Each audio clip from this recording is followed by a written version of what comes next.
जो लोग भाई हर वक्त चिंता करते रहते हैं ना, हर वक्त चिंता में डूबे रहते हैं, वो लोग कार्तिक सर की इस कहानी को लास्ट तक वॉच करना, क्योंकि ये कहानी आपकी सारी चिंताएं दूर कर देगी। किसी ने बड़े कमाल की बात कही है कि इस दुनिया में कोई आपके हाथ से छीन कर ले जा सकता है, लेकिन आपके नसीब से छीन कर नहीं ले जा सकता। वाह कार्तिक सर। मैं हूं आरजे बहुत ही कार्तिक। एक बड़ी छोटी सी खूबसूरत कहानी बात सुनाता कही हूं है दोस्तों आपको। पुराने जमाने की कहानी है। एक राजा साहब के दरबार में एक राजगुरु थे, और वो राजगुरु बड़े कम समय के लिए वहां आते थे, क्योंकि उनका एक स्कूल था। नदी किनारे एक स्कूल में गांव के बच्चों को पढ़ाते थे, तो ज्यादा समय स्कूल में बिताते थे। एक दिन वो गुरुजी आए हुए थे, और जो राजा था वो बड़ी चिंता में था। तो गुरुजी ने पूछा कि क्या बात है। तो राजा ने बताया कि बेटी जो है विवाह के योग्य हो चुकी है और उचित वर नहीं मिल पा रहा है, क्या किया जाए। तो उन्होंने कहा गुरुजी ने कि लाइए मैं कुंडली देख लेता हूँ। कुंडली देखना शुरू किया तो चौंक गए, आश्चर्य में पड़ गए। विलक्षण प्रतिभा की धनी थी वो कन्या, और उसका जो भाग्य था बड़ा उज्जवल दिख रहा था। गुरुजी ने उस कुंडली में देख लिया था कि इसकी जिससे शादी होगी, अगर वो राजा है तो महाराजा बनेगा, महाराजा है तो सम्राट बनेगा, सम्राट है तो चक्रवर्ती बन जाएगा। जहां जाएगी उस कुल का जो है, उस कुल को आगे लेकर के जाएगी, उसको उन्नति के पथ पर लेकर के जाएगी, उसका भाग्य चमक जाएगा। और जैसे ही ये सब इन्होंने देखा, इनके दिमाग में बुराइयां हावी हो गई। इनको लगा कि अगर ऐसा ही कुछ होना है तो मेरी शादी हो जाए, मैं ही शादी कर लेता हूं, मैं ही महाराजा बन जाऊंगा। तो गुरुजी के मन में विकार हावी हो गए, बुराइयां हावी हो गई, और गुरुजी ने चाल चली। इन्होंने कहा राजा से कि राजा साहब, बच्ची आपकी जो है विलक्षण प्रतिभा वाली है, जिस स्कूल में जाएगी उसका भाग्य उदय कर देगी, कुल का जो है उजाला ही उजाला कर देगी जीवन में। लेकिन अगर आप इसका सीधा विवाह करा देते हैं तो ये अड़चन है कि ये कुल का नाश भी कर सकती है, वो कुल भी खत्म हो जाएगा और आपका परिवार भी खत्म हो जाएगा। ऐसा इसकी कुंडली में लिखा है। राजा चिंता में पड़ गया, बोलने लगा कि क्या किया जाए। तो गुरुजी ने कहा कि एक बड़ा आसान सा उपाय है। आप एक बड़े से बक्से में कन्या को बैठा दीजिए, हीरे जवाहरात और ज्वेलरी जो है उसमें रख दीजिए, ताकि कहीं आगे जीवन में इसकी दिक्कत ना आए, और उस बक्से को नदी की धारा में प्रवाहित कर दीजिए।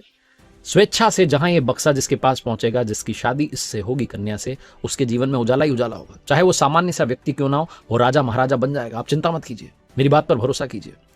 गुरुजी की उस चाल में वो राजा फंस गया। राजा ने कहा ठीक है, आप कह रहे हैं तो आपको इतना मानते हैं। उनकी बात को माना गया। एक बड़े बक्से में जो है बैठाया गया उस कन्या को। वो नहीं चाह रही थी, लेकिन पिताजी की आज्ञा थी तो माननी पड़ी। एक नदी की धारा में उसको प्रवाहित कर दिया गया, बक्से को बहा दिया गया। बहुत सारा उसमें जो है हीरे जवाहरात ज्वेलरी जो है भर दी गई थी। दौड़ते हुए गुरुजी पहुंचे अपने स्कूल की, भैया आने वाला है बक्सा। जाकर के जो था बच्चों से कहा कि सुनो, आज छुट्टी है, कोई पढ़ाई वढ़ाई नहीं होगी, नदी किनारे पहुंच जाओ, एक काम आपको करना है मेरा। एक बक्सा बहता हुआ आ रहा है, उस बक्से को उठा करके लाना और मेरे कक्ष में ला करके रख देना, और बाहर से दरवाजा लगा देना। मैं चाहे लाख चिल्लाऊं, दरवाजा मत खोलना। बच्चों ने कहा ठीक है गुरुजी, जो आपकी आज्ञा। बच्चों के तो मजे आ गए, पहुंच गए नदी किनारे, नहाने लग गए, इंतजार करने लगे कि बक्सा आ जाए बह करके। लेकिन कहते हैं ना कि जो योग है, संयोग है, उसके आगे किसी की चलती नहीं है।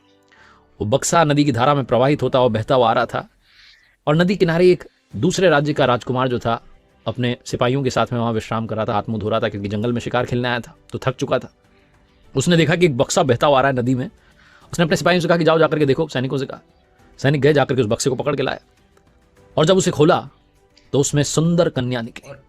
राजकुमार चौंक गया। उसने कहा देवी आप कौन है, आप इस हालत में कैसे। तो उस राजकुमारी ने अपना परिचय दिया, इंट्रोडक्शन दिया, सारी बात बताई कि ऐसा ऐसा हुआ। तो राजकुमार ने कहा क्या करना है। तो राजकुमार ने कहा पिताजी ने आज्ञा दी थी कि जहां ये बक्सा खुल जाए उसी से विवाह होगा, आप मुझसे विवाह कर लीजिए, मेरे तो जो भी हैं वो आप ही हैं। बहुत कुछ राजकुमार ने वहीं हीरे की अंगूठी पहना दी, क्योंकि उसमें अंगूठियां तो थी, ज्वेलरी तो आई थी साथ में। तालियां बजा दी सैनिकों ने, विवाह हो गया। अब राजकुमार को लगा कि खाली बक्सा भेजेंगे नदी में सही नहीं रहेगा, कोई इसमें डाल देते हैं।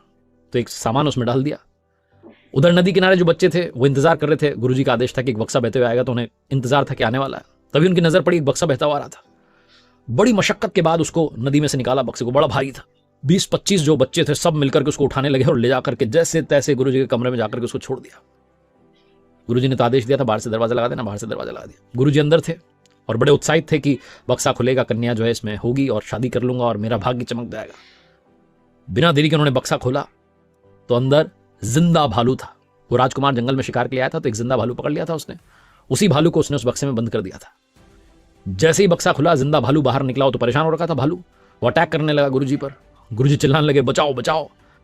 जो बच्चे थे उनको आवाज आ रही थी गुरुजी की बचाओ बचाओ, लेकिन उनको पता था, गुरुजी ने कहा था कितना भी चिल्लाऊं दरवाजा मत खोलना। एक लड़के ने सोचा कि खोल देता हूं दरवाजा, तो मॉनिटर ने डांट दिया कि नहीं, मना किया था गुरुजी ने। सारे बच्चे चुपचाप रहे बाहर ही, और अंदर जो भालू था वो हमला करने लगा। गुरुजी को लगा कि अब तो जान जाने वाली है।